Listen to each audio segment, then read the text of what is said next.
It all started innocently enough, like most family traditions do. In the early years, when I first began experimenting with recipes, my family was impressed. I love the art of cooking, the chopping, the mixing, the sizzling sounds and warm smells that filled the kitchen. So, when I volunteered to cook the Christmas meal one year, everyone was delighted. The table looked beautiful, the food was delicious, and the praise came in waves. I remember how proud I felt when my uncle raised a glass and said, "This is the best Christmas dinner we've ever had." Back then, it felt like a compliment that mattered. I thought I had discovered my way of giving love to my family. But something strange happened. The next year, there wasn't even a discussion about who would cook. It was assumed, "You'll handle Christmas again, right?" Someone asked, in the tone of a question but with no real room for an answer. And I, flattered, said yes. The second year rolled into the third, then the fifth, then the 10th. Somewhere along the line, my role stopped being voluntary and turned into an obligation. It wasn't, "Do you want to cook this year?" but rather, "What are you planning for the menu?" As though I were a hired caterer whose entire December revolved around their needs. The preparation became grueling. Days of shopping lists, hours of chopping vegetables, waking up at 5 in the morning to get the turkey in the oven. Everyone else stayed in their pajamas, sipping hot cocoa by the fire while I sweated over pots and pans. I could hear laughter from the living room, gift wrapping being torn open, little kids squealing with joy. And there I was, apron stained, back aching, hands raw from scrubbing dishes and stirring sauces. The most I got was a shout from another room, "Don't forget the stuffing." The truth is, for years I convinced myself it was worth it. The smiles at the dinner table, the compliments about how moist the roast was or how perfect the dessert tasted, they gave me a fleeting sense of pride. But then I started noticing the imbalance. No one offered to chop onions with me, or to help wash the endless mountain of pots and pans. If I tried to sit down for a moment, someone would call out for another plate or ask if the gravy was ready. The entire holiday seemed to hinge on my shoulders, and no one else even considered that maybe I wanted to sit by the fire and enjoy the day, too. It began to feel less like a tradition and more like servitude. Year after year, I watched everyone else associate Christmas with joy, relaxation, and togetherness, while for me it became stress, exhaustion, and resentment. The final straw came when I overheard one relative bragging to a neighbor about our family's amazing holiday dinners, as though the meals just magically appeared. My name wasn't mentioned. The hours of effort weren't acknowledged. I was invisible, except for the food I produced. That's when the praise I once loved started to sound hollow. "You're the best cook in the family." Felt less like appreciation and more like a chain locking me in place. They weren't praising me, they were claiming me. I was their holiday chef, their unpaid worker, their guarantee that everything would be perfect. The line between honor and exploitation blurred until I couldn't see it anymore. What stung the most was the entitlement. Some relatives began making specific demands. "Make sure you do the mashed potatoes the way you did in 2015. Or, don't forget the 3 kinds of pies, everyone expects them." Not once did anyone say, "Do you need help?" Or, "Would you like a break this year?" My role was so cemented that the idea of me not cooking was unthinkable. It was then that I realized the truth. They didn't love the tradition, they loved the convenience. I wasn't a treasured part of the holiday, I was the machinery running in the background, keeping everything smooth while they enjoyed the show. And as the years passed, the joy I once felt drained away, leaving only weariness. What had started as a gift of love had turned into something much darker, and I could feel the resentment growing stronger with every holiday that came and went. The breaking point didn't arrive with a bang, it crept up slowly, like water boiling in a pot you forget to watch. I think it began one Christmas morning when I woke up at dawn, as usual, to wrestle with the turkey. The house was silent, except for me, padding around the kitchen in slippers, clattering pans, setting timers. By the time the rest of the family stirred, I was already exhausted. They emerged in their pajamas, hair mussed, faces bright with the glow of a carefree holiday. I heard them laughing in the living room, exchanging gifts, sipping coffee while the smell of cinnamon rolls wafted from a box I hadn't even touched because I was too busy with my real job. Someone wandered into the kitchen, looked around at the chaos of pots and cutting boards, and instead of offering to help, wrinkled their nose and asked, "You're not going to burn the ham again, are you?" I froze. The ham they were talking about was from 3 years earlier, when the oven timer malfunctioned. 3 years, and that was the memory they carried. Not the thousands of perfect bites, not the dozens of feasts pulled together with precision, just one mistake. That single comment, tossed casually, cut through me sharper than any knife in my drawer. That night, when everyone was seated around the table, plates piled high, I watched them eat. Compliments flowed freely, but now they sounded different. Someone said, "This is the only reason Christmas is worth it, you cooking." My stomach twisted. That wasn't gratitude, it was dependency. Another chimed in about how they could never imagine Christmas without my meals, as if my sole value to them existed on a plate.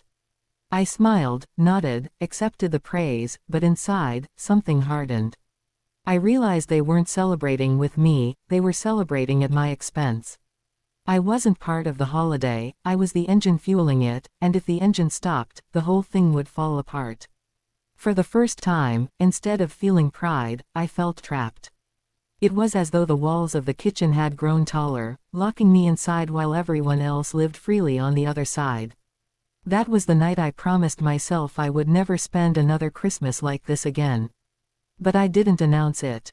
I didn't throw a fit or demand change. I simply carried the secret in silence. For months, I rehearsed the plan in my head. Next Christmas, I wouldn't be there, not in the way they expected. I wouldn't set alarms at dawn, I wouldn't spend hours in grocery store lines, and I wouldn't tie myself to an apron while everyone else basked in the glow of togetherness. I would let them figure it out on their own. I thought about all the alternatives, what I could do instead of slaving away. Maybe I'd book myself into a quiet cabin in the mountains, just me and a good book by the fire.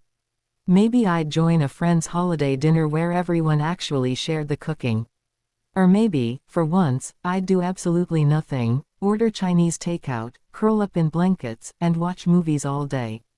The exact details didn't matter. What mattered was this: I would not be their safety net anymore. The more I held onto this secret, the lighter I felt. When summer came, then fall, I said nothing. I listened as relatives spoke casually about what dishes they couldn't wait for at Christmas. They rattled off their favorites as if they were placing orders at a restaurant. I smiled, nodded, played along. Inside, though, I was already gone. My silence became my rebellion. Every "can't wait for your famous stuffing" became fuel for my resolve. By November, the anticipation of not showing up in the way they expected thrilled me more than any holiday had in years. They thought I would carry the burden yet again. They thought I would sacrifice myself for their comfort. But this time, Christmas would come, and for the first time in decades, the feast wouldn't magically appear. They would look around, panicked, realizing that the person they had taken for granted had quietly slipped away, leaving them to taste the reality of their own entitlement.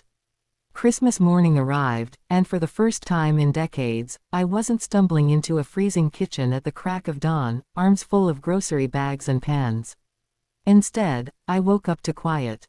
No alarms, no timers, no heavy weight of responsibility pressing down on me. I stretched under my blanket, feeling the simple luxury of being rested on Christmas Day. Outside, snowflakes drifted lazily against the window, and for the first time, I was watching them instead of rushing past them on my way to check the oven. It was blissful. I made myself coffee, curled up with a blanket, and felt something I hadn't felt in years: peace. Meanwhile, my phone began to buzz. At first, it was just a single message: "Hey, what time will you be here to start cooking?" Then another: "Did you pick up the turkey?" Within an hour, the texts and calls were coming nonstop. I ignored them, sipping my coffee, letting their panic build. When I finally glanced at my phone, there were frantic voicemails from different family members, voices rising with every message. One cousin whined, "The turkey's still frozen solid. What do we even do with it?" Another said, "Nobody knows how to make your gravy. It tastes like water." Someone else shouted in the background of a call, "Why didn't she tell us she wasn't coming?" The chaos I had predicted was unfolding exactly as I imagined, and I almost laughed out loud. For once, it wasn't my problem. As the day went on, I pieced together their disaster through the barrage of messages. Apparently, my brother had tried to handle the turkey, but he didn't thaw it properly, so it was raw in the middle and burnt on the outside. My aunt attempted mashed potatoes, but they turned into a gluey paste that nobody could swallow. Someone forgot to set the timer on the pies, and they overflowed into the oven, filling the house with smoke. Arguments broke out, fingers pointed, and the holiday magic they took for granted dissolved into bickering. One message even included a child crying in the background, complaining, "This doesn't taste like Christmas." I pictured the scene vividly. My family, plates filled with half-cooked meat and lumpy sides, sitting around the table in resentment instead of joy. And all because they had leaned on one person for too long. That image didn't fill me with guilt, it filled me with vindication. For years, I had been invisible in my own kitchen, my effort unseen, my exhaustion ignored. Now, for the first time, they were forced to face just how much I had carried on my back all those years.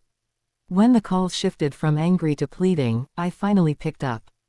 Their voices were softer, full of desperation. "Please," my mother said, "just come next year.